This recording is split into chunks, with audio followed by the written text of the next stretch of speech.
श्री स्वामी समर्थ. तर सकाळीच मी इथे कामासाठी सुरुवात केलेली होती. सगळ्यात आधी घर झाडून घेतलं, त्याच्यानंतर पुसायची होती मला लादी. हाऊसवाईफच्या लाईफमध्ये आहे ना कामं कामं आणि कामच असतात. सर्वच महिलांना असतात ती. बाहेर गेली आणि मस्त अशी आहे ना फुलं आली होती आणि सकाळी आहे ना असं वाटतं अशीच राहावी, ऊन येऊच नाही. आणि कधी कधी असं वाटतं ऊन असू देत पण थंडी नको. इथे करत होती मी भेंडीची भाजी मला खूप आवडते.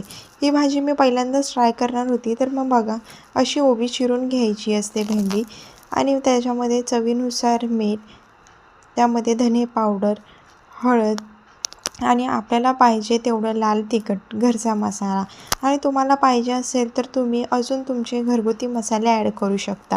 आणि इथे ताटामध्येच आहे ना थोडंसं मिक्स करून घ्यायचं आहे.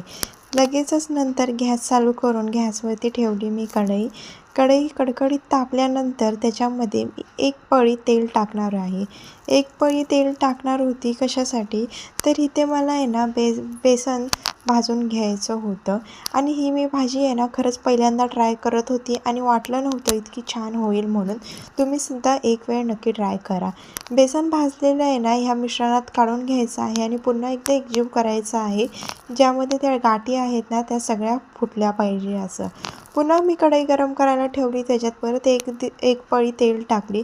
त्याच्यामध्ये थोडेसे जिरे टाकायचे आहे. जिरे तडतडले की त्याच्यामध्ये आपण मिक्स केलेला भेंडी मसाला सर्व टाकून द्यायचा आहे आणि थोडंसं तेलामध्ये मिक्स करायची आहे भाजी.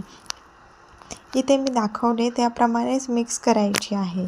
आणि नंतर मला वाटलं नव्हतं ही भाजी इतकी छान होईल, पण खरंच खूप सुंदर झाली होती भाजी.